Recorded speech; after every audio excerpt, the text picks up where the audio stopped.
Hi, welcome to PTR 101, Unit 4. We come back to this topic of resurrection. I want you to be aware of the basic terms that we've done a little bit of discussion over. Body and soul, flesh and spirit, and they're there in the graphic for you. I've also put up what I consider to be really one of the foundational Christian understandings of resurrection, and that is St. Paul in 1 Corinthians chapter 15, talking about the kind of seed that is sown. And we want to, in our discussion, make constant reference back to that particular biblical passage. However, it's as well to note that the ancient philosophers and theologians were often really puzzled over the concept of change and decay and corruption.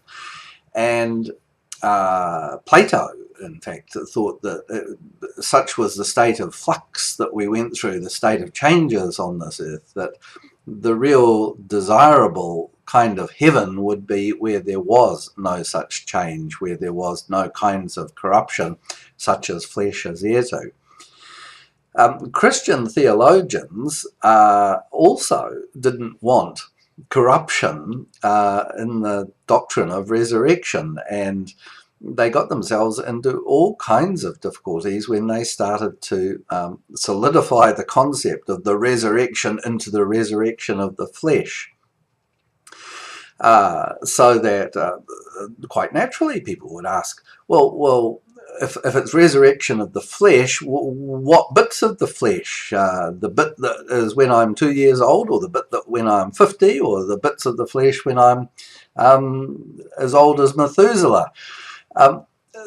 These are real and obvious questions to ask, and the more one presses those kinds of questions around the concept of the resurrection of the flesh, the more one realizes that the church had boxed itself into an impossible corner. So what we do, I think, today in the 21st century, we look in different kinds of ways. Some of the questions that were raised, some of the solutions that were proposed weren't necessarily very helpful developments from St. Paul's original understanding. In fact, it's quite interesting how that shift occurred within just a couple of centuries. So we have the advantage, I think, over some of the ancients of being able to talk about the NDE, near-death experience, and the out-of-body experiences in, if not a scientific way, we can certainly talk about them across cultures and across many different instances where the evidence has been gathered that something somehow does seem to survive at the instant of death.